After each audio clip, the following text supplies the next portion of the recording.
Studies show that it's only 8% of people who stick to their New Year resolutions and actually go ahead and achieve them. So are you ready to join those 92% who fail? Or break the habit this year? What if you could use science to trick and bend reality to actually make your New Year resolutions work? If you want to do so, watch this video till the end. Hi, I'm Dr. Sunil Mittal, founder of CIMBS and head of clinical governance at BetterPlace. When the year begins, we often set big goals like I'm going to lose 10 kilograms, I'm going to jog 5 kilometers every day, or I'm going to hit the gym every day, I'm going to quit smoking, I'm going to be regular with A, B or C habit. And there's a lot of enthusiasm and motivation, but quickly the motivation fades away. And then it becomes, well, I'll do it next Monday, next week, and probably it never happens. And the whole year just goes by. You know what? Your brain just tricked you because it took a dopamine hit while making the resolution. You felt accomplished just by making that statement, by making that resolution, and it never got to completion. It's just like, when people say that planning a trip is much more exciting than actually undertaking a trip. You had a high, you got your fix, and then the motivation is over. There is science behind this unfinished resolution and the guilt loop that follows. It's called the Zeigarnik effect. It's about how your brain remembers unfinished tasks better than the completed ones. And that's why that unfinished bit of task keeps nagging at your mind. It keeps reminding you to finish it, and it continues to give you some guilt, but also continues to give you some little trip there. But you actually never get around to completing it. And once it's completed, it's forgotten. The trick, break this task into smaller tasks which are manageable. And you can finish them, and your brain can register a finish and close this loop. It's actually important to realize that the problem isn't you, it's your approach. And let's see what you can do there. All of us tend to overestimate what we can do in a small bit of time. This is called the optimism bias. We feel that we can transform our lives in a month, or even for that matter, even a year. And we set up goals which are difficult to achieve. Saying things like, I'm going to run 5 kilometers a day. I'm going to get up at 5 a.m. in the morning and do this. Well, you have never got up at 5 a.m. and you have never even exercised in a while. So you're setting yourself up for failure, disappointment, and then letting go of your resolution. Most of us only rely upon motivation in our enthusiasm of the resolution to complete our resolutions. And motivation is a fickle resource. It quickly fades away. And rather, that's why people say, chase consistency instead of motivation. By the end of a long day, one's mental energy or willpower, that is, gets drained.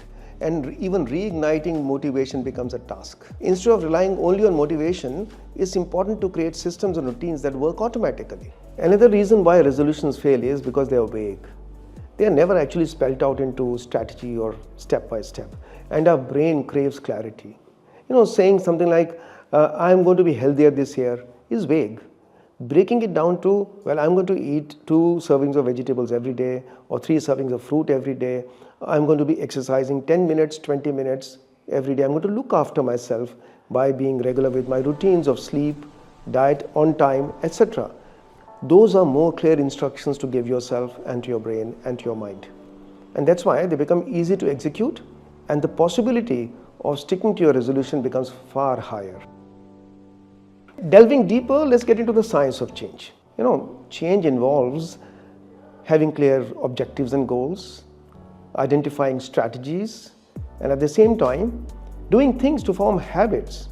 And habit formation is a science by itself. The ABC of a habit formation is something called as antecedent, then behavior, and consequence. What it simply means is, there is something that is a cue, and then there is something which is a response or activity that takes place, an action that takes place, and the consequence, either it's a reward or it's something unpleasant. The habit gets into a formation loop, a habit loop.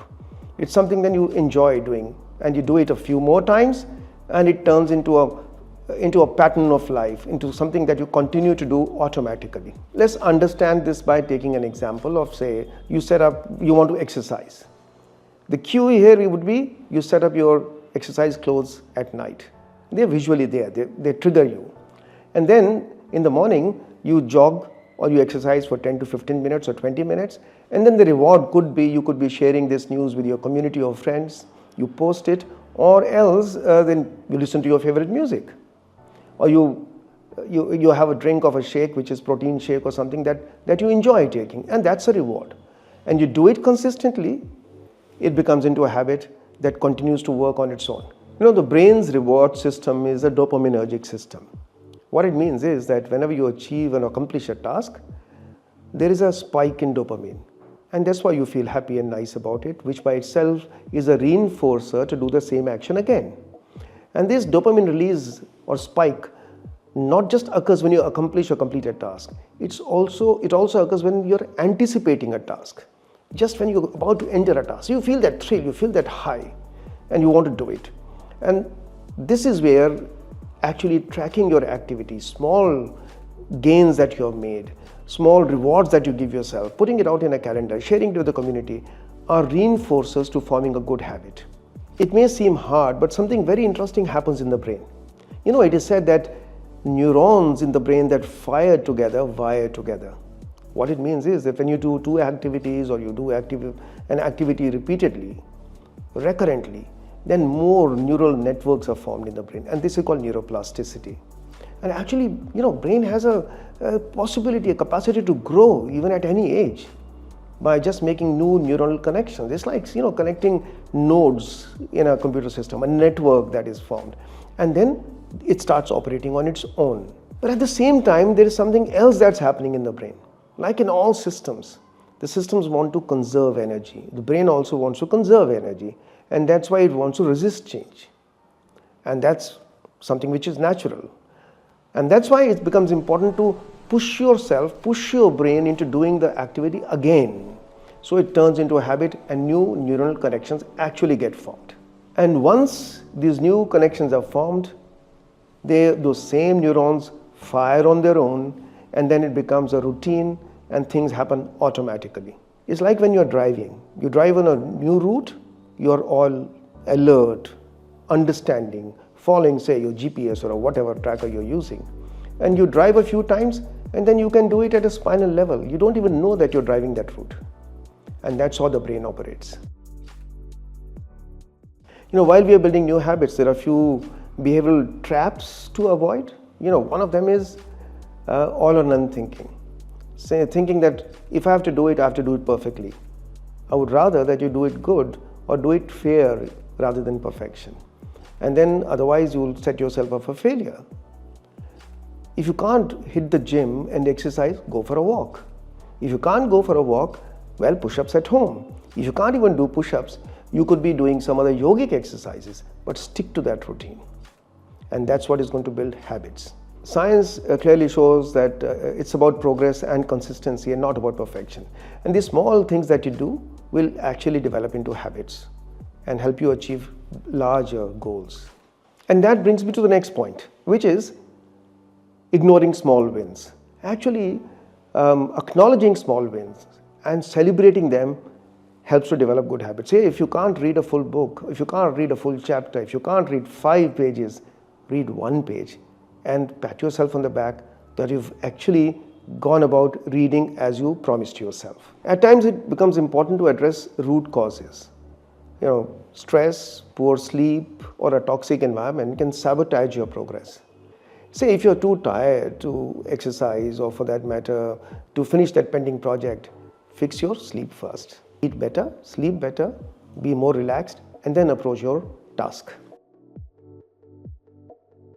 One of the other mantras for building new habits is to start small. I often say, start low, go slow. That build up gradually. If you have a bigger task to achieve, break it down into smaller tasks. And every task that you finish, every sub-task that you finish, reward yourself. One is finishing the task is a reward, and it propels you towards finishing the next one. You get a sense of mastery, you get a sense of accomplishment. Nothing succeeds like success. And therefore you can go ahead to complete a larger task by itself. Say, if you want to go out for a walk half an hour a day, start with 10 minutes, build it up to 15, then 20, then 30.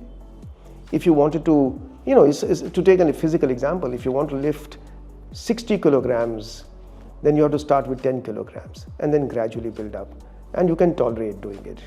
And your stamina builds up. Same is for any habit formation. Another trick to use is called habit stacking, which is link your new habit to an old habit that you already have.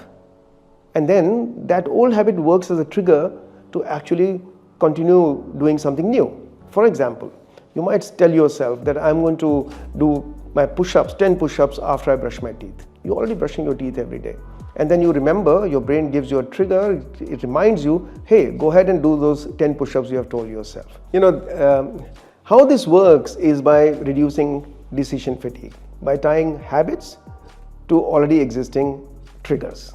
Often, to form new habits, you may need to redesign your environment, to do away with bad old habits and to build in new ones. As an example, if you want to stop eating junk food, you may have to stop keeping junk food within sight and rather keep healthier food options within sight and within reach.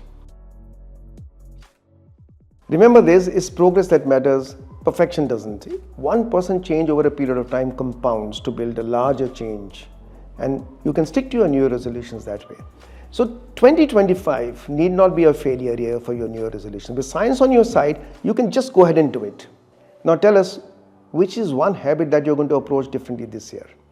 Comment below and let us know.